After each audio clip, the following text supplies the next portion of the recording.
Hello students, good morning to all of you. This is Abhishek Agnihotri, your marketing teacher from Springdale College, Pilibhit, and I welcome you in my YouTube channel. Today we are starting with the second unit of employability skill, that is an extended part of your marketing syllabus. Subject code is 812. Okay. So you can see on the screen, second unit of employability skill is self management skill. In first unit we discussed many concepts related to communication skills, how you can make your communication effective by applying some techniques. Okay, now I'm starting the concept of strength and weakness analysis. This strength and weakness analysis is not about the company's strength and weakness, rather it is telling you about the strength and weakness of yourself. Okay, it is the self assessment. आप अपने बारे में ये analyse करते हो that how what are the things in which you are good and how you can make yourself a better person by improving some habits in yourself. And for that purpose, first you need to analyze all the strengths and weaknesses which are existing in you. Okay, after that we will discuss that how you can improve your habits and your daily routine. Okay, have you ever wondered why you get good marks in one subject and not such good marks in another subject? Many of the times it happens, students score good in literature subjects but they are weak in the conceptual subjects like mathematics and accounts. Okay, so knowing what you do well or not so well will help you in converting your weaknesses into your strength and strength into an exceptional talent. First you have to recognize that what are the weaknesses which are inside you. आपके अंदर क्या क्या weakness हैं ये आपको पहले analyse करना होगा. उसके बाद में आप वीकनेसेस पे वर्क करके उसे अपने स्ट्रेंथ में कन्वर्ट कर सकते हैं. A strength and weakness analysis helps you in this process. Strength and weakness analysis begins by knowing and understanding oneself first. सबसे पहले आपको ये जानना होगा कि आपके अंदर क्या क्या क्वालिटीज़ हैं एंड क्या क्या वीकनेसेस हैं. सो this is a complete analysis which tells you, which makes you aware about your character. Okay, let us first understand some terms which can help you for doing the same strength and weakness analysis. Definitions of some important terms. Okay, first is belief. Belief is a term which is widely used in the marketing subject. Belief is a feeling of certainty that something exists and is true, especially one without proof. Okay, so belief आपके अंदर की वो सारी feelings हैं जो आपको ये बताती हैं कि ये चीज़ ट्रू है. Okay, specially without proof. जब आपके पास कोई प्रूफ ना हो लेकिन फिर भी आपका ये मानना है कि ये चीज़ सही है. To respect your elders. Okay, to respect your constitution, to follow the law. Okay, इसके लिए कोई डेरिवेशन नहीं होता है, इसके लिए कोई प्रूफ नहीं होता है कि किसी ने प्रूफ किया हो कि लॉ को फॉलो करना एक अच्छी बात होती है, but it is a certainty in your mind. ये आपके माइंड में पहले से ही फीड है that following the rule is a good habit. Okay, for example once believe in a friendship और सुपरस्टिशन. जो अंधविश्वास होता है उसके ऊपर लोगों का भरोसा और दोस्ती के ऊपर जो आपका बिलीव है, that is the belief that you are having in your mind. ये वो फैक्ट होते हैं जो आप बिना किसी प्रूफ के अपने माइंड में सेट कर लेते हैं. Yes, that is true. Okay, now coming to next term, that is values. Values are the principles और standard of behaviour. Values are different for different individuals. हर इंडिविजुअल की अपने अलग अलग वैल्यूज़ होते हैं and these are the principles and fundamentals on which a person lives his life. एक इंसान जिन प्रिंसिपल्स के ऊपर, जिन सिद्धांतों को अपना के अपने जीवन का निर्वहन करता है, वही आपकी वैल्यूज़ होती हैं. Once judgement of what is important in life. Everybody have different values. किसी के लिए लाइफ में कुछ और चीज़ इंपॉर्टेंट है और किसी दूसरे पर्सन के लिए कुछ और चीज़ें इंपॉर्टेंट होती हैं. Okay, for some people it is the priority in their life to take care of their family, but for some people it is the priority in their life that they have to satisfy their esteem needs. Okay, वो अपने आप को establish करना चाहते हैं और अपने career को इस्टेब्लिश करना चाहते हैं. That is the priority in their life. So these are the basic principles and standards of behaviour that one person follow in their life. Okay, they have major influence on a person's behaviour and attitude. जैसे आपके life की values होंगी वैसे ही आपका behaviour और attitude होगा. And they serve as broad guidelines in all the situation. जैसे आप किसी प्रॉब्लम में फंसते हैं तो उसका सॉल्यूशन आप जिन फैक्ट्स के बेसिस पे, आप अपने लाइफ स्टाइल के बेसिस पे करते हैं, these are called your values. Some common good values are honesty, equality, community involvement, etc. Okay, the participation in society is also a value that one person has to follow. Honesty is a value. ये आपके living standard पे depend करता है कि what are your priorities in life. So these are called values. Now likeness. Like आप जानते ही हो, जो चीज़ें आपको पसंद होती हैं, these are likes. It simply means things you enjoy or love to do. जो चीज़ें करने में आपको अच्छा लगता है और आपको अच्छी फीलिंग आती है, these are called likes. Okay, for example, solving mathematical problem और playing a sport can be likeness of one person, whereas listening music can also be the likeness of some other person. Okay, so likeness is different for different types of people in case of individual. Now coming to dislike. Dislike is just opposite to concept of likeness.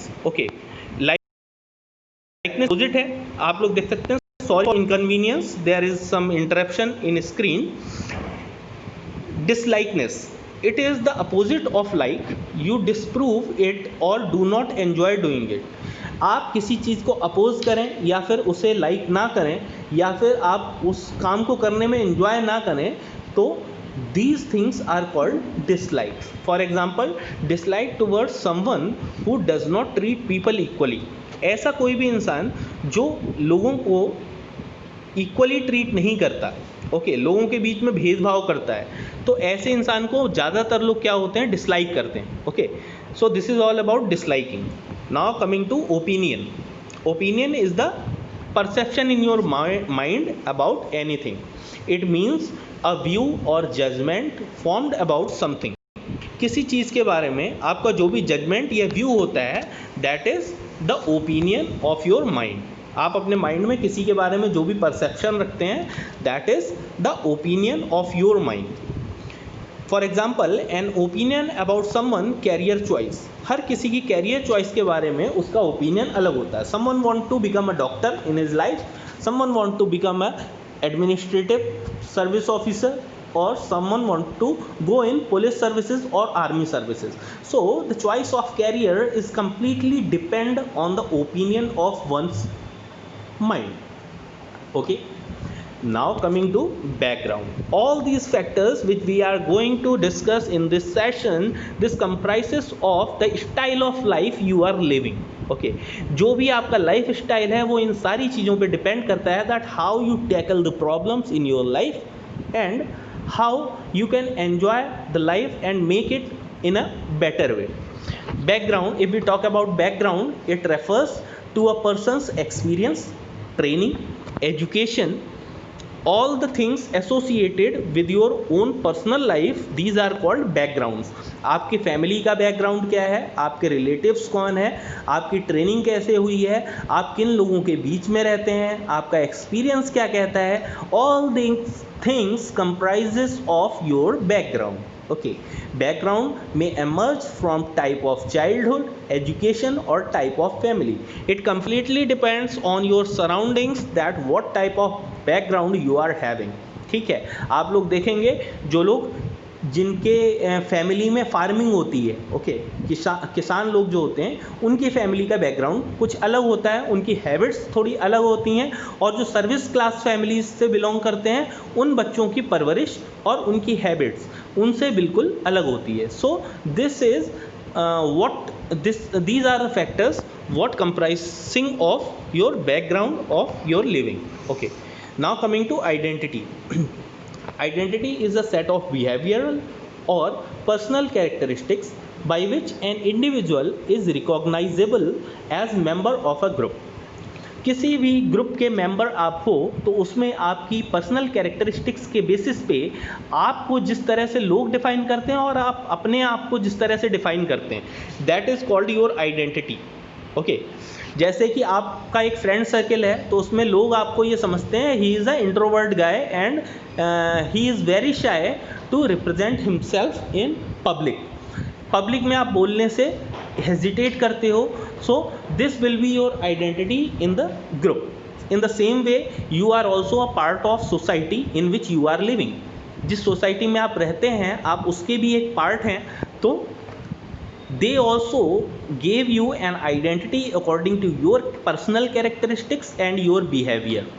Okay, identity may emerge from citizenship, religion or caste of a person. So all these things, citizenship, religion and caste, have a broad impact on the living of people and behavior of person. Okay, तो ये सारी चीज़ें आपके behaviour पे और आपकी identity पे effect डालते हैं जिनके बारे में हम लोग डिस्कस कर रहे हैं. Your identity is the sum of your opinion, believes, values, likes, dislikes, religion, surroundings etcetera.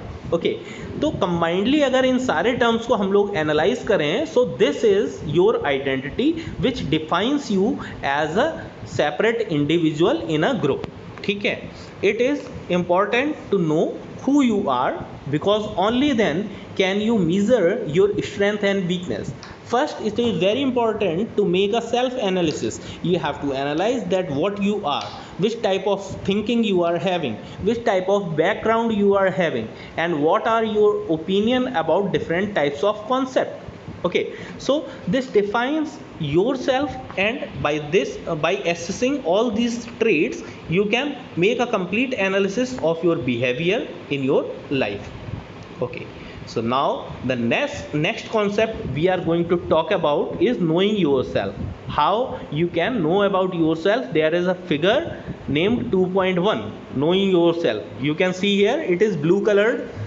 Who am I? आप अगर ये सोचने बैठेंगे कि मैं कौन हूँ या मेरे कैरेक्टरिस्टिक क्या हैं, तो आप उसमें क्या क्या चीज़ें देखोगे कि मैं कैसे सोचता हूँ, मैं क्या चीज़ें पसंद करता हूँ, मेरी वैल्यूज़ क्या हैं, मेरे प्रिंसिपल्स क्या हैं, मेरा फैमिली बैकग्राउंड क्या है. all these things you have to analyze if you are going for a process of self analysis.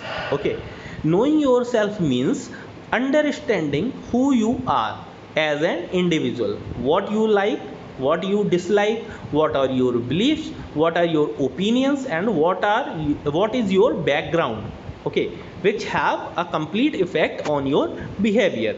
It is important to know who you are because only then you can measure your strength and weakness. As a marketing person, you should know that what are your strength and what are your weaknesses. And सिर्फ हम लोग इसमें weakness को analyze ही नहीं करते बल्कि इस चीज़ पे भी वर्क करते हैं कि उन weaknesses पे वर्क करके हम लोग उन्हें अपनी strength में convert कर पाएँ. Okay, so this is the aim of doing all these exercises. Yes, on your screen you can see we have come to the final point of this session.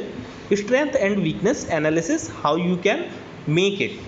Being self aware, अपने बारे में जानकारी होना, और understanding who I M, मैं कौन हूँ, मैं किस तरह का हूँ, मेरी कैरेक्टरिस्टिक क्या है, ये जानना बहुत ही इंपॉर्टेंट है. Means looking outside the usual characteristics such as name, qualification, relationship one has with others. दूसरों की कंपेरिजन में आपके क्या क्वालिटीज़ हैं, आपकी क्या कैरेक्टरिस्टिक्स हैं और आपका कैसा बिहेवियर है, that you should analyse first when you want to know who I am. आप कौन हैं ये जानने के लिए ये सारी चीज़ें एनालाइज करना बहुत ज़रूरी है। It actually means knowing your inner strength, आपके अंदर क्या स्ट्रेंथ है, okay, hidden talents, skills and even weaknesses, आपके अंदर क्या क्या वीकनेस है ये आपसे ज़्यादा कोई नहीं जान सकता, ओके। इंटरव्यू जब भी आप देने जाते हो तो that is a part of 5 minute 10 minute और maximum half an hour in your life, okay. So how one person can judge your abilities and disabilities in that short period of time? So it is very important for yourself to know you and working on your weaknesses. There is a figure here, you can see what are your strength and abilities. These are what one does well and good at. जिन चीज़ों में आप अच्छे हैं और जिन चीज़ों को आप अच्छे तरीके से कर सकते हैं without any help of any other person, those are your strength and abilities. Everybody has some strength. For example, a person is good at solving maths problem और प्लेइंग क्रिकेट. अगर एक पर्सन मैथ्स की problem को, reasoning problems को और puzzles को solve करने में अच्छा है, then he can analyse that his reasoning ability is good, okay. So he is good at solving maths problem और he is good in playing cricket. So these are the strength of one person. Now coming to weaknesses. Weaknesses also known as area of improvement. Weakness को हम लोगों को ये नहीं समझना चाहिए कि ये चीज़ें हम लोगों में कमी है, बल्कि हम लोगों को ये समझना चाहिए कि इन चीज़ों में हमें इम्प्रूवमेंट करना है, okay. So it offers you an opportunity to improve your self when you do a weakness analysis in your individuality, okay. Everybody has some weaknesses too. तो ऐसा नहीं है कि कोई भी वीकनेस सिर्फ आपके अंदर है. वीकनेस हर इंसान के अंदर होती है, लेकिन मेन जो इशू है वो ये है कि आप उस वीकनेस को टाइम पे पहचानें और उस वीकनेस में इम्प्रूवमेंट करें, and you can be a great person in your life. For example, a person can not wake up on time और is not able to cope up with pressure. So these are two weaknesses which can be in an individual. अगर कोई सुबह जल्दी नहीं उठ पाता है, so it is his weakness. और अगर कोई वर्क प्लेस पे प्रेशर को हैंडल नहीं कर पाता है, so it is also a weakness. So you should find out the ways to overcome these problems so that your personality can be improved, okay. By understanding our self we can know what can और can not be. जब हम लोग strength weakness analysis करते हैं तो उससे हमें ये पता चलता है कि हम क्या कर सकते हैं और क्या नहीं कर सकते. इससे हमें ये बेनिफिट होता है कि हमें पता चल जाता है कि हमें आगे चल के कौन से प्रोफेशन में जाना है, किसके लिए हम कंफर्टेबल हैं और कहाँ पे हम लोग बेटर सर्व कर सकते हैं. Based on that information we can place what we can do to improve our self, okay. इस एनालिसिस के बाद आप अपने आप में इम्प्रूवमेंट कर सकते हैं और वो एरियाज फाइंड आउट कर सकते हैं जहाँ पे इम्प्रूवमेंट की नीड है, okay. After this improvement or information assessment, by improving we will feel confident about ourselves. At the end of strength and weakness analysis and making improvement in your behavior, you will be able to judge yourself as a better person as you were in previous days, okay. Techniques for identifying your strength and weaknesses. How you can find out your strength or weaknesses? This is mentioned on your screen. To identify the strength and weaknesses, think about the activities that you enjoy doing or you do not feel like, okay. तो सबसे पहले आपको ये find out करना होता है कि कौन सी चीज़ों को आप enjoy कर पाते हैं और कौन सी चीज़ें आपको पसंद नहीं है, ओके. तो जो चीज़ें आप एंजॉय करते हैं लाइफ में, जो चीज़ें बहुत ही ईजिली कर सकते हैं, those are the strength in your personality. और जिन चीज़ों से आप बचते रहते हैं, जिन चीज़ों को आप टैकल नहीं कर सकते, these are your weaknesses. Finding your strength, take time off to think about what you do well. सबसे पहले आप वो चीज़ें फाइंड आउट करें जो आप अच्छे से कर सकते हैं. Write down on a paper, these are a part of your strength. Second point, think of anything that you are always good at. ऐसी चीज़ों के बारे में सोचते हैं जिनमें आप बाकी लोगों से हमेशा बेहतर करते हैं, ओके. तो वो सारी चीज़ें भी आप एक पेपर पे नोट डाउन करेंगे और उसको एनलिस्ट कर लेंगे। Third, think of what other appreciate you, उसके बाद में आप वो चीज़ें काउंट करेंगे जिनके बारे में लोग आपकी तारीफ़ करते हैं, ठीक है। People appreciate you about the activities, वो सारी एक्टिविटीज़ आप एक पेपर पे नोट डाउन करेंगे, so you are ready to find out that what are your strengths. तो इससे आपके पास एक लिस्ट आ जाएगी जिसमें आपकी स्ट्रेंथ मैंशनड होंगी। Now coming to finding your weaknesses. Weaknesses आप कैसे पता लगाएंगे? Point out the areas where you struggle और व्हाट यू फाइंड डिफ़िकल्ट। जिन कामों में या जिन बिहेवियर्स में आपको डिफ़िकल्टी होती है वो आप फाइंड आउट करेंगे। जैसे कुछ लोग पब्लिक स्पीकिंग में वीक होते हैं, लोगों के साथ में, सेमिनार्स में, इंडिविजुअली वो बोल नहीं सकते, so they hesitate in their performance, so this is their weakness, this can be their weakness, a point you can find out by searching in yourself. Secondly, look at the feedback you receive from yourself from others, about yourself from others. फिर उसके बाद में आप दूसरों के feedback को analyse करते हैं कि लोग आपके बारे में किसी पर्टिकुलर इवेंट के बारे में कैसी ओपिनियन रखते हैं। अगर उनकी ओपिनियन आपके बारे में किसी वर्क को लेके अच्छी नहीं है, that means it is your weakness. Third point, last point of assessing your weakness is be open to feedback and accept your weakness without feeling bad. दूसरों से अपना फीडबैक हमेशा लेते रहें और अगर कोई निगेटिव पॉइंट आपके सामने आता है तो आपको उसमें नाराज़ नहीं होना चाहिए या फिर आपको बुरा नहीं मानना चाहिए, but you should try to improve that area and prove them that you can also be a better person or you can also perform good in that task. Okay, so guys, this was all for this session. You are clear with the concept of strength and weakness analysis, the terms we discussed in this session. In next session we will come with some more concept related to your self assessment. Till then, take care. Thank you.